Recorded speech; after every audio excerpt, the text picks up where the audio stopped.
La Cábala, la psicología del misticismo judío, un libro de Mario Javier Saban del que vamos a platicar hoy. Muy buenas noches, bienvenidos a El Aleph, la voz judía de la radio. Soy Enrique Chmelnik y me da gusto saludarte. Hoy es lunes 29 de agosto de 2016.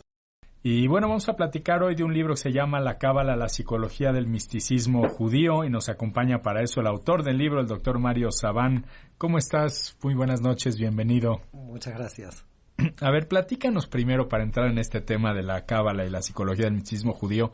¿Qué es la Cábala? ¿De qué estamos hablando? ¿Dónde se origina? ¿A quién le pertenece? En términos generales, ¿de qué estamos hablando cuando nos referimos a la Cábala? Bueno, la respuesta está en un libro de Gershom Scholem de 700 páginas, sí. Pero voy a intentar ver cómo sintetizo esto que me preguntas. La Cábala tiene en verdad un origen oscuro. Los investigadores de la Cábala exactamente no saben cuándo, digamos, no hay un año fundacional de la Cábala, porque es una cadena de tradición de místicos judíos a lo largo de la historia. Las primeras connotaciones o las primeras enseñanzas de la Kabbalah comienzan a aparecer entre el siglo II y I antes de Cristo. De modo que, por ejemplo, los esenios en Qumran, en los rollos del Mar Muerto, ya encontramos enseñanzas de la Kabbalah. Según la tradición, pero es un problema porque Gershom Scholem no estaría de acuerdo, es Rabbi Shimon Bar Yochai, el escritor del Zohar, pero hay muchísimo debate con respecto a esto porque casi todos los investigadores dicen que el Zohar se escribió en el siglo XIII en la España medieval con Moshe de León entre Guadalajara, Segovia y Ávila. Por lo tanto hay un gran problema si hay una base del Zohar del siglo II o una base y un desarrollo posterior en el siglo XIII. Por otra parte, no solamente tenemos que reducir los estudios de la Kabbalah a lo que es el corpus zohárico, sino también a libros fundamentales de la Kabbalah como el Sefer Abahir o el Sefer Yetzirah, pero que pertenecen a otro tipo de Kabbalah, que es lo que nosotros llamamos Kabbalah de Provenza o Kabbalah del Girona, o Cábala catalana también como se la denomina, que es un tipo de Cábala diferente a la zohárica o Cábala de Castilla. Así que en verdad en la Cábala española, en el desarrollo de la Cábala española del siglo XIII, tendríamos como dos líneas, dos vertientes diferentes de desarrollo de la Cábala. Luego tendríamos una tercera línea que es la Cábala de alguna manera profética, también llamada extática de Abraham Abulafia, hombre nacido en Zaragoza en 1240 aproximadamente y murió en 1292, y Abraham Abulafia inaugura un tipo de cábala meditativa. Con él aparecen las meditaciones dentro del judaísmo muy poco conocidas. No se sabe en la cultura judía la cantidad de meditaciones que tenemos.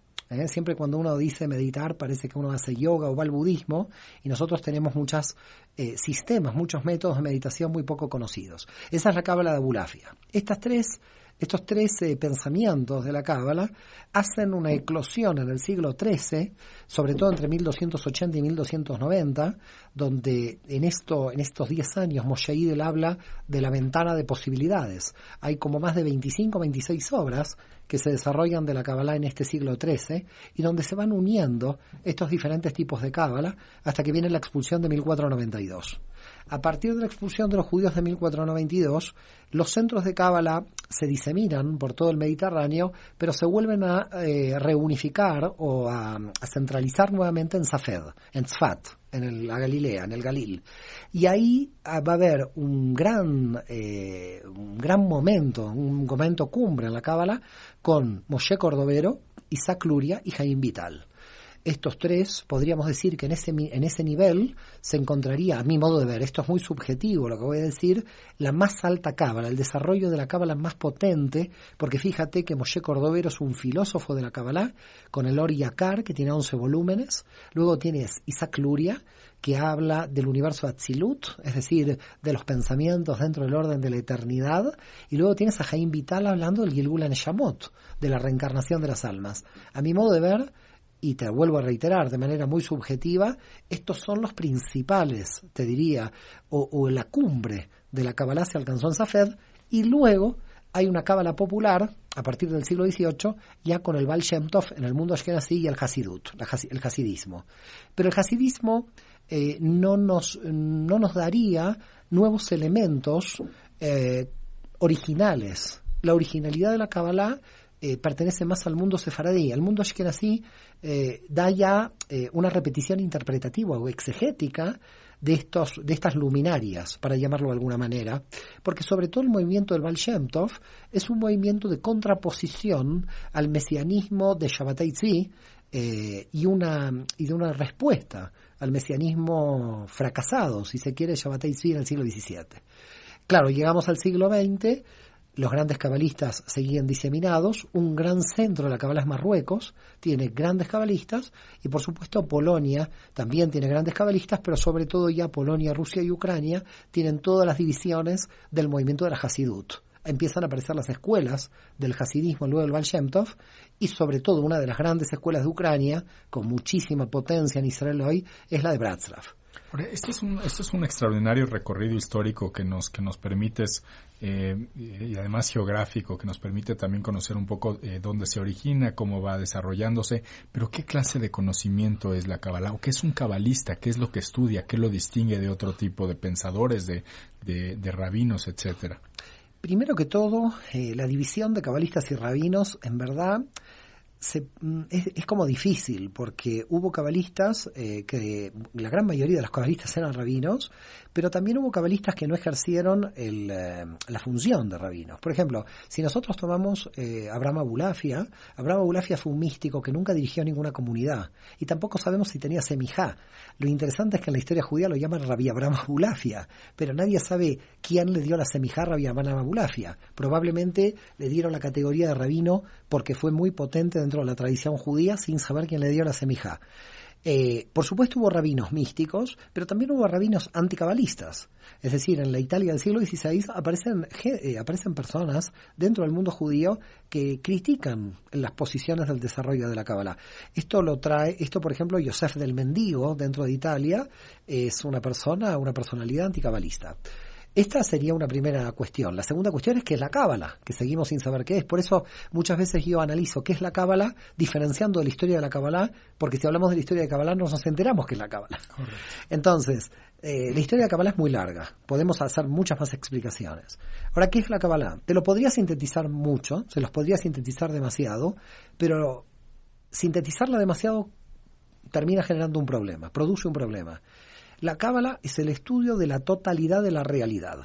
Esta sería la primera definición. Entonces, ¿qué es la totalidad de la realidad?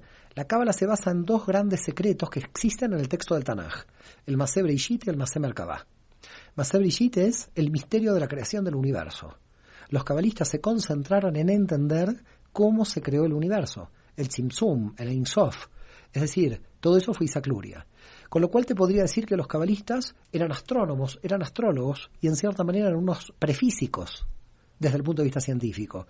Porque fíjate que el concepto de Tzimtzum de Isaac Luria es un antecedente directo al Big Bang. Estaban trabajando al Big Bang. Entonces, ¿quién es un cabalista? Un cabalista realmente es una persona que, buscando los secretos de la Torá, en realidad lo que está buscando es los secretos de la creación divina en su totalidad.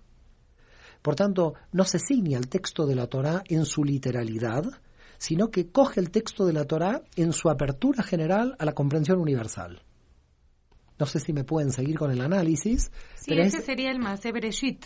Ese sería el Maseh Bereshit. Maseh Merkabah. Maseh Merkabah, estamos ante un problema un poco mayor, porque estaríamos hablando de un Maseh Merkabah que tiene dos épocas. Un Maseh Merkabah que es muy literal, que es el texto de Ezequiel, la visión del trono divino, que la visión del trono divino desde el punto de vista literal representa un problema, porque estamos viendo a Dios desde el punto de vista antropomórfico, y a partir del siglo II, los sabios, sobre todo pretalmúdicos, ¿no? Los tanaítas, los tanaim, empiezan a entender que la Merkabah es un estado de crecimiento personal y de conciencia. Y por lo tanto, el Maseh Merkabah tendría como dos épocas dentro del mundo judío. Una época antropomórfica, si se quiere, donde se toma el Maseh Merkabah de modo literal, el carro de fuego de Ezequiel, el carro de fuego de Enoch, es Dios que viene y va, es una especie de ovni, en cierto modo, el Maseh Merkabah.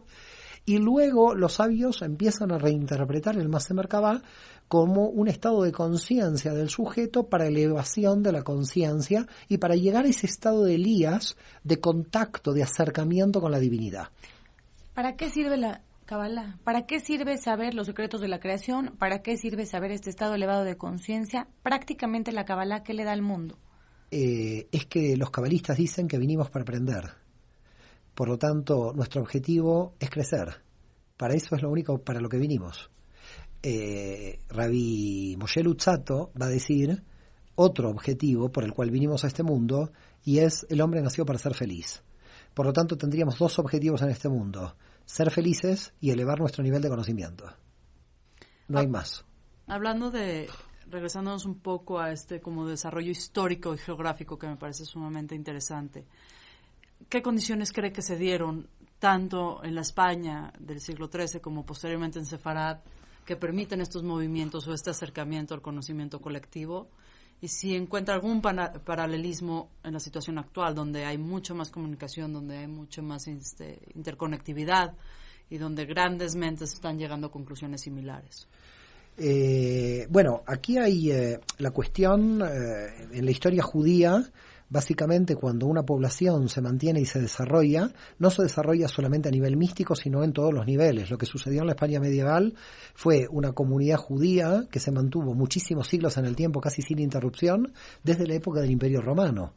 Y esto hace que estemos hablando que la expulsión está liquidando una comunidad o comunidades. Y a mí me gustaría llamar una expulsión no de la comunidad judía o de los judíos, sino de 1.100 comunidades judías. Se dice rápido y es una gran cantidad de comunidades, 1.100. Cuando tú vas a España y empiezas como en mi caso, yo vivo en Barcelona hace 17 años, y vas a pequeñas ciudades en el interior, hay una calle que es sinagoga. Por supuesto, siempre se le lleva al turista a Toledo, a Córdoba, a Sevilla, pero es impresionante realmente entrar en España y uno vivir en España y darse cuenta de la magnitud de la influencia judía. ¿Cuáles son las causas? Las causas, a mi modo de ver, fue, en primer lugar, esa estabilidad de tantos siglos.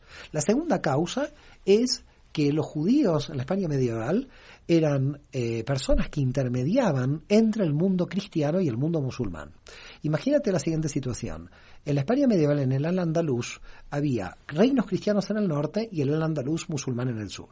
Por tanto, cuando los cristianos querían vender a los musulmanes, directamente no se los vendían porque eran enemigos. Los cristianos le vendían a los judíos y los judíos a los musulmanes. Luego la inversa. Los judíos le compraban a los musulmanes y se los vendían a los cristianos.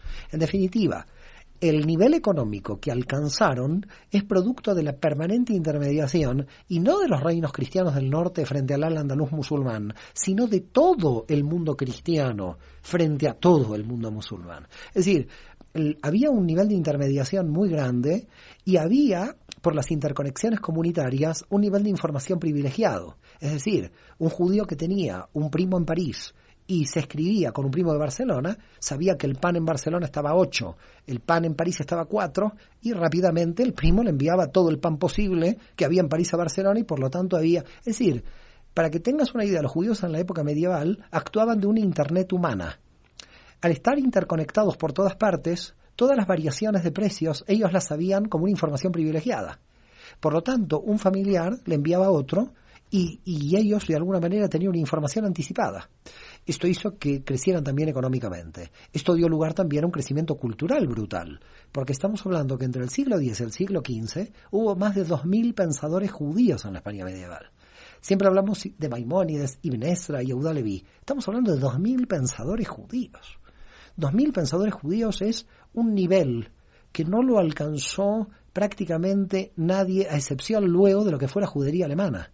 Es decir, si nosotros podemos comparar desde el punto de vista del desarrollo económico y cultural a una comunidad judía, podríamos eventualmente comparar a la comunidad al nivel que alcanzó la comunidad judía en España, o la comunidad judía alemana antes de la Shoah, o luego lo que hoy es Estados Unidos. Y te diría más, comparativamente en términos de población, la comunidad judía en España tendría mayor todavía influencia en cuanto a la demografía. Estamos hablando de casi 250.000, 300.000 judíos en la España medieval en la expulsión, frente a una población aproximada entre 4 y 5 millones. Estaríamos hablando de casi arañar el 10% de la población. En términos de una comparativa directa equivalente con los Estados Unidos, estamos hablando de que en Estados Unidos, en una población de 350 millones, tendría 35 millones de judíos o 30 millones de judíos, no 6 millones, como hay ahora. Es decir, la España medieval en términos judíos sigue siendo 3 o 4 veces más demográficamente más potente que el equivalente hoy de la comunidad judía de Estados Unidos dentro de Estados Unidos. Estamos platicando acerca de la Cábala, la psicología del misticismo judío, con Mario Javier Saban, autor de esta obra.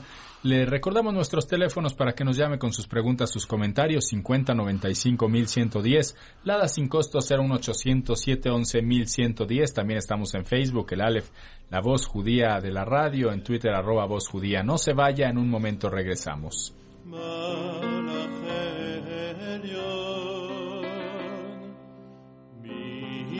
מלך מלכי המלכים עמך סגרנו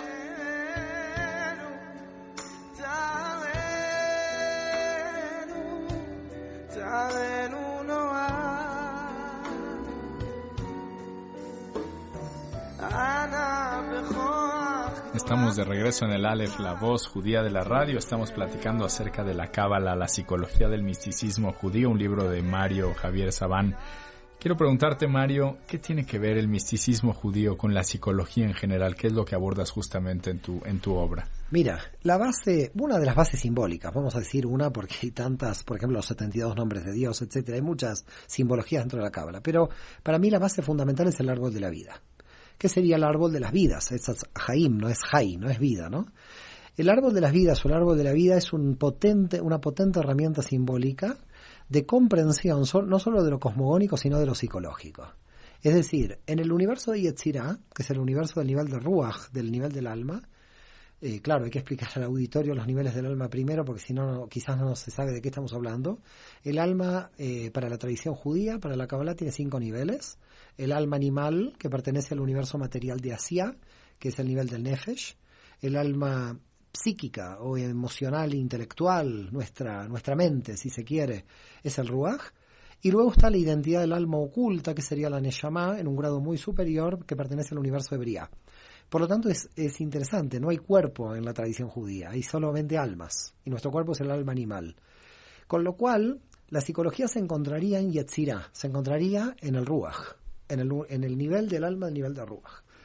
En cada uno de los niveles, en una situación de fractales, hay un árbol de la vida que se va cayendo, un árbol de la vida de un universo a otro, como vidrios, como espejos, ¿no? Y por lo tanto, el árbol de la vida tiene, antropomórficamente, todas las características psíquicas del desarrollo humano, es decir, de la constitución humana. Malhut tiene que ver con la materia, con nuestra percepción de lo que tenemos. Cuando hablamos de lo que alguien tiene, estamos hablando del mundo de Malhut. Es lo que en términos de la tradición judía a nivel cosmogónico se habla de la Shekinah, en términos de la divinidad en la materia. Luego tenemos Yesod, que es la pulsión sexual, y al mismo tiempo también el yo social, es cómo me ven los demás, mi interrelación con los demás. Luego tenemos Od, que sería el lenguaje estructurado, cómo me comunico a través de la palabra, y todas las limitaciones que tiene la palabra. Ahí entramos en todo el campo de la lingüística. En definitiva, ahí, para entender esto, tendríamos que ir con un autor judío sefaradí, que es Derrida, que es el que habló de construcción. Correcto. Y fíjate que el que habló de deconstrucción del idioma hebreo fue Abulafi en el siglo XIII, adelantándose 7 siglos a Derrida. Netzach, estamos hablando del lenguaje emocional, que es otra dimensión, que es la dimensión del arte, de la música, de todo lo que tiene que ver con la palabra no hablada, con la no palabra, en definitiva con la comunicación no verbal. Fíjate que en la comunicación no verbal los cabalistas medievales hablaban de la comunicación del llanto, de que cuando la persona tiene lágrimas por un sentimiento interior, cuando llora, Dios pesa las lágrimas del individuo, es decir, las mira, las tiene en cuenta. Yo he escuchado que era sobre la mujer específicamente. Dios pesa las lágrimas de la mujer. No, los cabalistas lloraban mucho también, porque querían traer a Dios. Abraham Abulafia va a decir hay que pensar como mujer. Correcto. Hay equidad también ahí, ¿eh? En el siglo XIII es interesante. Yo tenía entendido que pesaba las lágrimas de la mujer y se las cobraba al hombre. Ah, bueno, esto ya es no tanto sé si que la hiciste yo llorar, ya no sé esto. ya no sé si en México pasa esto. Yo voy a la tradición judía. Correcto. Quizás aquí en México hay un judaísmo Ahora, muy Netzach atípico que yo no lo conozco. Es extraño que Netzach sea del arte, es de la eternidad también, ¿no es cierto? Netzach. Netzach viene de Nitzajón, que quiere decir victoria. Por lo tanto, más que eternidad es victoria. Y la victoria es expresar las emociones. Y es la esfera a la que pertenece el profeta Moisés, por ejemplo, ¿no? Que caracteriza, bien, digamos, al profeta. Recuerdo cada uno de los que te están. felicito, los arquetipos. Sí. Aquí están muy preparados esta gente. ¿Sabes los arquetipos de todas las dimensiones? No te Sí, tomo examen. por supuesto. Vamos a los arquetipos. Mira, la gente... Vamos a los arquetipos. Y eso es Yosef, por ejemplo, y es las relaciones humanas, pero efectivamente. Dejo de dar clase de cábala y que te empiezan a llamar a ti. Esto, ¿qué ¿no? ¿Para qué me hacen volar 11 horas a mí? Si hay gente aquí local. A mí me encantan los arquetipos porque en realidad cuando dices el arquetipo entiendes rápidamente el concepto de lo que es la sefirá, ¿no? La materia, el tener, el rey David. Correcto. Claro, David estaba desesperado, veía una mujer que le gustaba y qué le importa, el tipo existía, lo manda a la guerra, la quiere tener igual, la quiere como objeto. Claro. El rey David era tener, puro tener. De hecho, Dios no le permite hacer el templo porque estaba ensangrentado absolutamente, ¿no? Del querer tener. Era la posesión, era el reino material.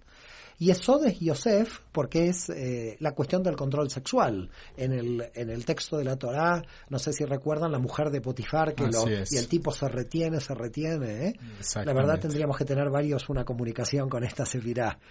En el nivel de Od, tenemos Aarón. La palabra, correcto. Sí, la palabra, pero también lo que puedes hacer con la palabra. Fíjate que Aarón, cuando es el becerro de oro, el tipo mira para otro lado. Está ahí con el becerro de oro. La palabra, en cuanto a una palabra diplomática que quizás no puede llegar totalmente. ¿Entiendes lo que digo? Es también un personaje que se caracteriza por hacer la paz entre las personas y usa la palabra justamente para pacificar a las personas. Pero también usa la palabra para hablar mal de la esposa de Moshe. Correcto. Por lo tanto, la palabra es peligrosa. Tiene su clipa y su humedad. La palabra es peligrosa. Claro. También la pertenencia, como el caso de David. Todas son positivas y negativas. Siempre los rabinos no pueden explicar qué pasa, que hay la Yonah Ra por parte de Miriam y Aarón, y a la única que ejecutan con la lepra es a Miriam. Habría que ver qué se inventaron en el Midrash para salvar a Aarón de este problema. Luego tenemos a Moshe, claro, Netzach. Es el tipo, claro, Netzach, rompe la piedra, va por ahí. Dios lo quiso por Netzach. No hablaba bien, pero tenía un buen corazón. Lo quiso por esto. Después entramos en la tríada emocional, que ahí están los patriarcas. Es una tríada interesante. Gesed es Abraham, ¿no? Lo decimos en la tefilá, ¿no? ¿Gesed en español qué sería? Gesed es misericordia. Gesed es misericordia. Misericordia bien entendida, no es misericordia a los demás, es misericordia a los demás y a mí. Cuidado. El equilibrio de la misericordia. Siempre la misericordia, cuando la analizamos, tiene como un efecto extraño. Cada vez que hablamos de misericordia, parece misericordia al otro. La misericordia tiene que actuar el mandamiento de amarás a tu prójimo como a ti mismo, y es ser misericordioso con el prójimo como contigo. Con lo cual, mucha gente no es misericordiosa con sí misma, es con los demás y se humilla. Por lo tanto, tendría un problema de baja autoestima si sucede. ¿Qué significaría una misericordia sana con uno mismo? Una misericordia sana con uno mismo es disfrutar de darte algo sin creer que no te lo mereces. Sin culpa. Sin culpa. Te lo das. Te vas a un hotel de relax y te lo das. Curiosamente, eso no es egoísmo, los errores... es dar bien a uno. La gente confunde, no sé, lamentablemente hay una confusión en esto entre darse bien a uno y el egoísmo. Muchas veces lo analizamos en las clases de Kabbalah, donde hay un mal gesed, es decir, hay un buen gesed hacia los demás y hay un mal gesed con uno. Si hay un mal gesed con uno, es una muestra de baja autoestima, porque uno no se felicita, en cierto modo. Es decir, uno se tiene que felicitar sin ser egoísta, sin caer en lo egoico. No sé si me están siguiendo. Claro. Por lo tanto, la autovaloración personal de la misericordia con uno, si no estamos ante un problema de una posibilidad de baja autoestima. Y fíjate, cuando hablamos de Gesed de Abraham, hablamos del gran tipo de Gesed, porque aparecen 3 ángeles que andaban por ahí y le dicen, somos ángeles, ven y pasá, ¿no? Imagínate, voy a tu casa, tocamos el timbre con 2 tipos más, bien musculosos, hey, somos los ángeles, ¿me dejás pasar? Yo no sé si me dejás pasar. Abraham... 3 tipos desconocidos. Y él además recién circuncidado. Ni siquiera se presentan como ángeles. Él los ve y les ofrece todo. Él se pone delante de ellos y les dice, todo. Son ángeles medios extraños porque más que energía quieren comer. Sí. Así que inclusive les da de comer. Así que son ángeles que bastante querían, ¿no? Querían una res. Además son ángeles que parece que no cumplen la Torá porque mezclan carne con leche. Con lo cual son ángeles muy raros. Pero de todas maneras el tipo los llama, los recibe y es muy misericordioso. Luego, claro, viene el gran sacrificio, pero el sacrificio no lo hacía, él no me mató. ¿A quién? A Isaac. Sí. Ahora, el sacrificio de Isaac Isaac se tiene que sacrificar, es muy duro. Esto es Geburá. Es Geburá, es decir, no tiene el Dios misericordioso ahora Abraham que discute con Sodoma, discute con Sodoma y Gomorra, bueno, yo creo que si hay 10 la salvo, que si hay 5 la salvo. No, yo quiero a tu hijo. De repente Dios cambia de parecer. Geburá, ¿cómo lo podemos traducir al español? Geburá quiere decir fortaleza, viene de Gibor, pero en verdad desde el punto de vista del análisis de la Geburá serían el saber recibir correctamente y el poner límites a todas las relaciones. Es el superior, ¿no? En psicología, Geburá. No lo puedo decir porque el problema es que mañana voy a dar este tema en la Universidad Hebraica y si lo digo a la gente que está escuchando va a tener información privilegiada. Correcto. Tú quieres hacer como los Rothschild, que compraron acciones antes de que mientras caía la bolsa. Eso no se puede. Parece como el superior, Bueno, los límites. si vienes mañana a la Universidad Hebraica te enterarás. Y en la Geburá está la ley. La Geburá es la halajá.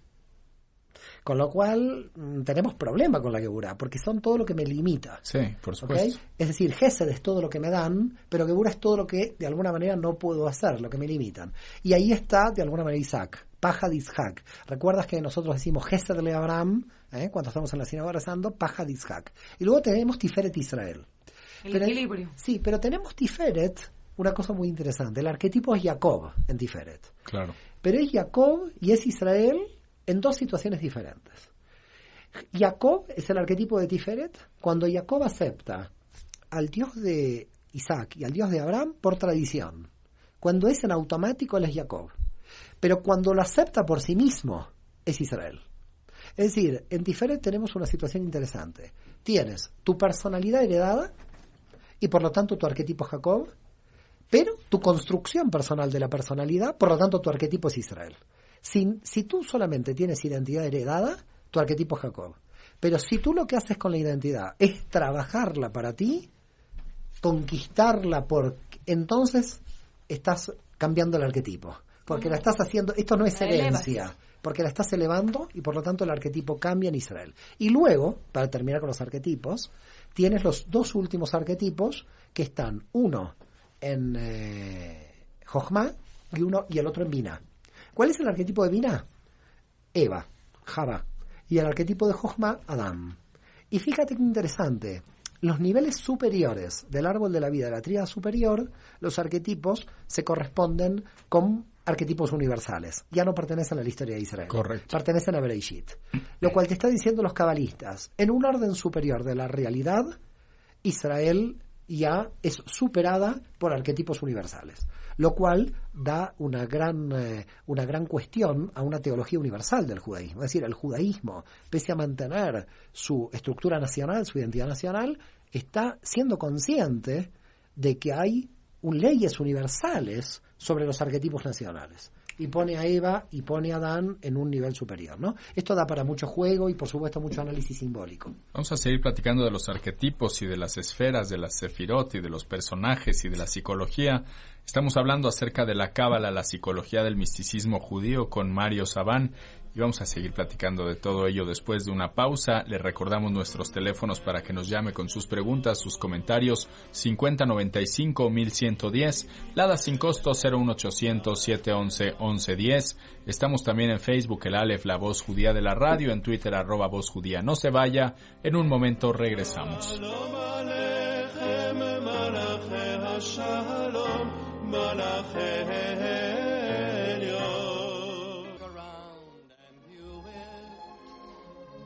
Anything you want to do it.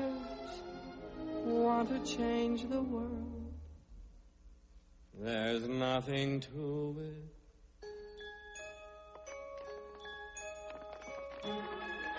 Estamos de regreso en el Aleph, la voz judía de la radio. Muchas gracias, el Aleph Bet de los famosos, gracias a Paulín Luna. Y estamos platicando acerca de Kabbalah, de misticismo, de psicología. Déjame preguntarte algo, Mario.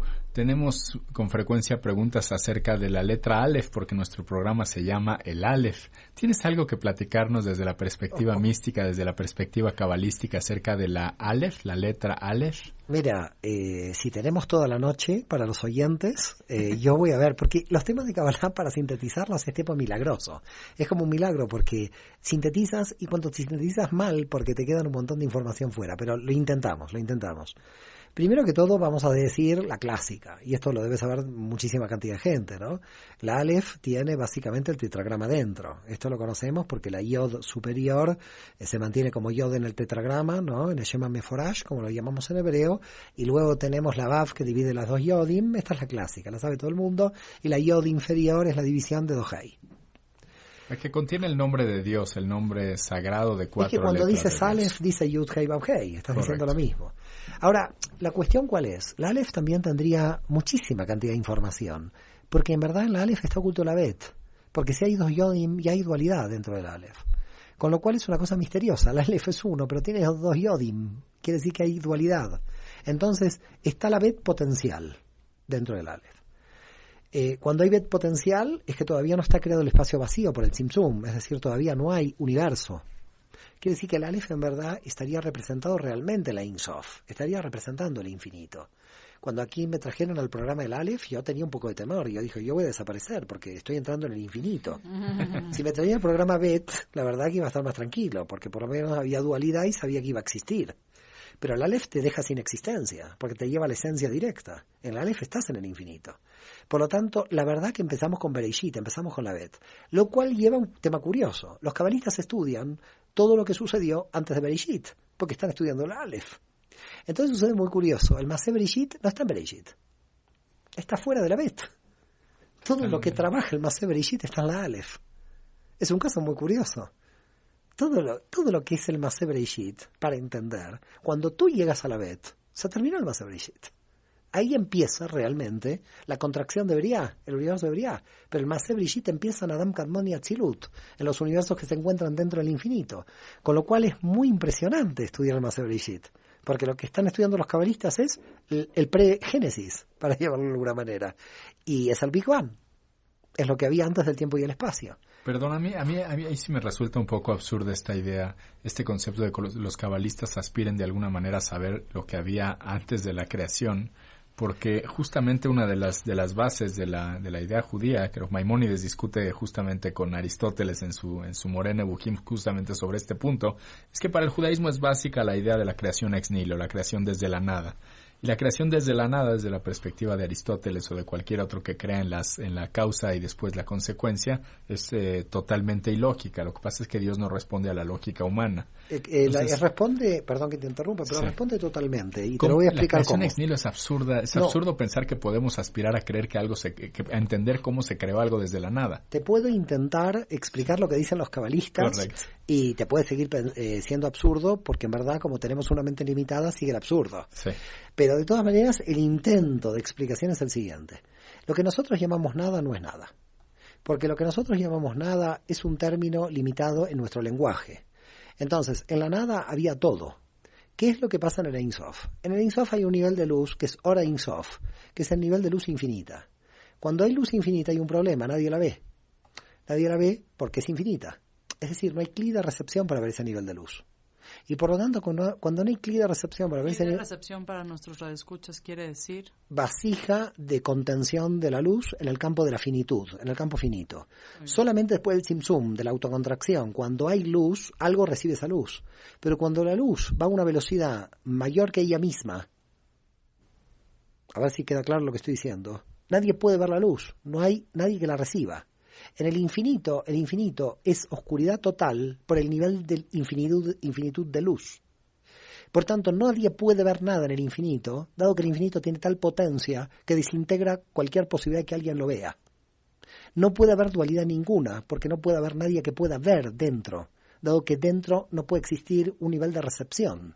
No sé si me sigues. Sí, sí. Por lo tanto, un nivel de luz infinita se vuelve técnicamente nada. Y es todo. Y es todo. Correcto. Muy bien.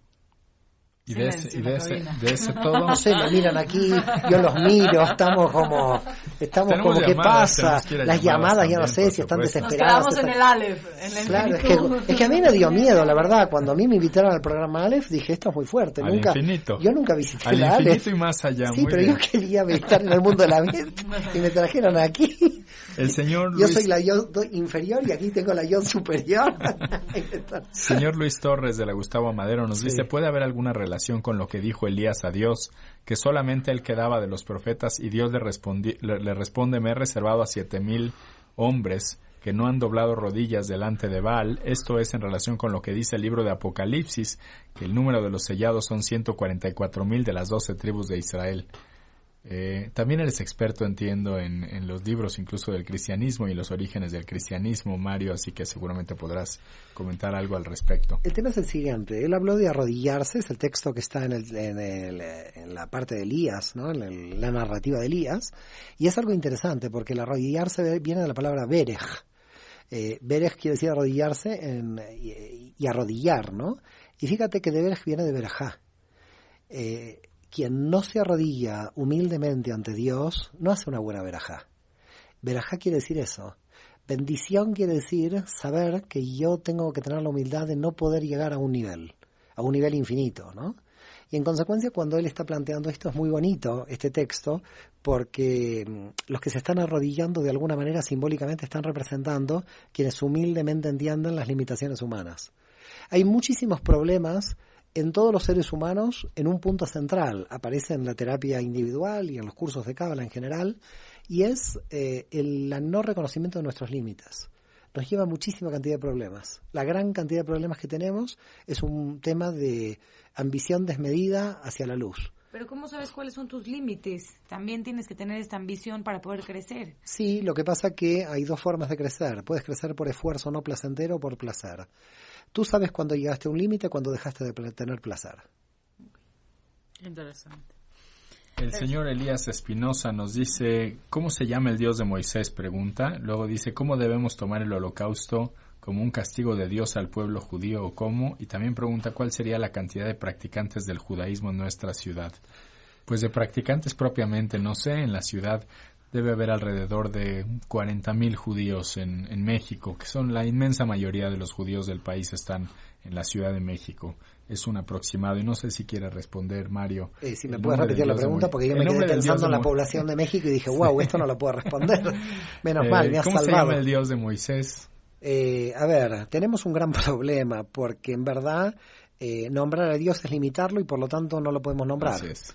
Con lo cual, cada vez que no lo nombramos, en verdad hacemos mejor que nombrarlo. Todas las posibilidades de nombrar a Dios hacen que lo limitemos. Por lo tanto, siempre tenemos un problema para nombrarlo. Cuando lo nombramos, lo negamos. Correcto. Entonces estamos en una paradoja. Correcto. Entonces, ¿cómo se llama? Pues en realidad no lo nombramos. Hay muchísima cantidad de nombres. Lo que Correcto. pasa es que el problema de la cantidad de nombres es en la función, en la manifestación. Cuando curas Rafael, ahí tenemos muchísima cantidad de nombres de Dios, 72 nombres en el nivel de Yetzirah, 42 nombres en otro nivel, 12 nombres en otro nivel, permutaciones del tetragrama. En el fondo, mira, al final podríamos decir la vocalización del tetragrama podría haber sido el nombre de Dios que el sumo sacerdote, el Cohen Gadol, llevaba al templo de Jerusalén. No sabemos la vocalización. ¿Qué hizo Abulafia? Vocalizó 26 horas el tetragrama para que en algún momento pueda nombrarlo. Le puso todas las combinaciones de vocales. Es una meditación de 26 horas. Lo que pasa es que tenés que ayunar y tenés que hacerla. Lo que pasa es que siempre en la Kabbalah lo que hay que mirar más es el objetivo, porque cuando uno toma el instrumento sin objetivo está haciendo magia, no Kabbalah. Claro. Esa es la diferencia entre Kabbalah y magia. La magia es idolatrar el instrumento. La Kabbalah es saber cuál es el objetivo. El señor Horacio Mata de la Ciudad de México nos dice, solicito periódico. Sí tenemos periódicos, ¿verdad? Correcto, sí, con mucho gusto se lo hacemos llegar. Nos dice, pregunta qué acontecimiento importante pasó en la religión judía para el conteo del inicio de su calendario.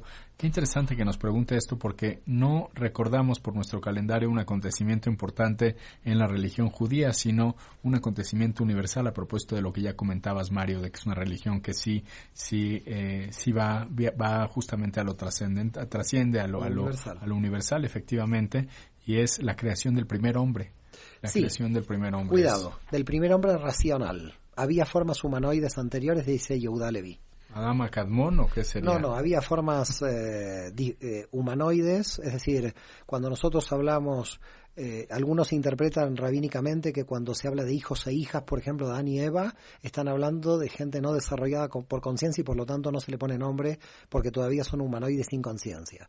Por lo tanto, cuando hablamos de Adán, hablamos que estamos hablando del hombre, no del primero, del primer consciente.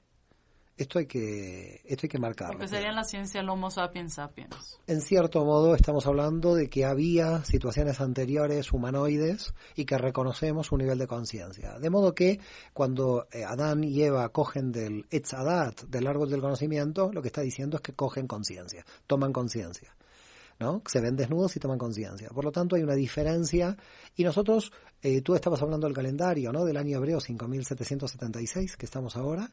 Y claro, hemos contado desde Bereshit toda la pero cuidado, lo que tú has dicho es verdad, es universal, pero esto se cambió en la Edad Media. En la Edad Antigua era nacional, se contaba desde la salida de Egipto. Los rabinos tomaron la decisión de reformar y contar desde Adán para mostrar que el judaísmo no quería poner el punto sobre la salida de Egipto, sino sobre la creación del hombre. Muy bien, más llamadas. El señor Eduardo Bañuelos, desde Tlaquepaque, Jalisco, pregunta que si el invitado podría hablar sobre las esferas sumergidas.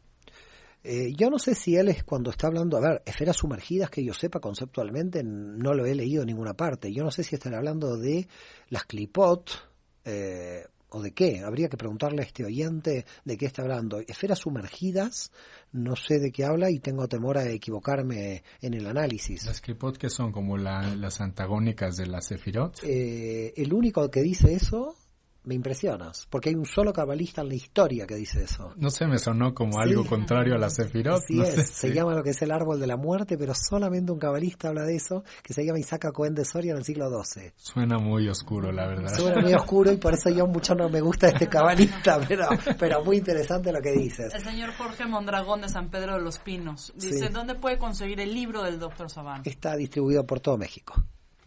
O sea, en cualquier librería de prestigio y si no, búscala en Sí, internet. sí, realmente La Cábala, la psicología del misticismo judío. De la editorial Kairos. es editorial Kairos, está distribuido en México por Nirvana, la distribuidora es Nirvana. ¿Hay cabalistas de renombre en nuestra época?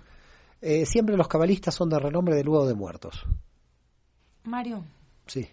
¿cómo vive un cabalista? ¿Cómo vive una persona como tú, que sabes tanto de Kabbalah, que has escrito un libro sobre Maaseh Bereshit, Maaseh Merkabah, que tienes un entendimiento profundo de lo que quizá fue el antes de Bereshit, todo esto que has mencionado? Es que ¿Cómo tengo- vives tu vida cotidiana? Tengo miedo de lo que me estás diciendo, porque dije que un cabalista después de la muerte, y tú me estás diciendo que yo soy cabalista, lo cual tengo miedo que me mandes a los lama va. Conocedor de la Kabbalah. Soy un conocedor de la Kabbalah. Mira, yo diferencio entre un cabalólogo y un cabalista. El cabalólogo estudia la Kabbalah y el cabalista la vive. Yo la verdad que la vivo, pero no me quiero llamar cabalista porque si no es como ponerse medallas y justamente es el ego, va a contramano. Y el sabio decía que Keter, la corona, se te la tienen que poner los demás, no uno. Porque si te la pones tú no tienes Keter. Es decir, hay una paradoja. Si te pones la corona, con lo cual te puedo contestar cuál es mi experiencia personal, pero no ponerme un rótulo. No me pondría un título, porque ponerme un título la verdad que no va conmigo, no me gusta ponerme títulos. Pero ¿cómo vivo? Vivo feliz en todo momento, a pesar del mal. Muy bien, pues ya nos vamos, se nos terminó el tiempo. Muchas gracias, Mario, te agradecemos un placer mucho por muy habernos grande acompañado. estar con gente, la verdad, muy, muy interesante. Muchas gracias.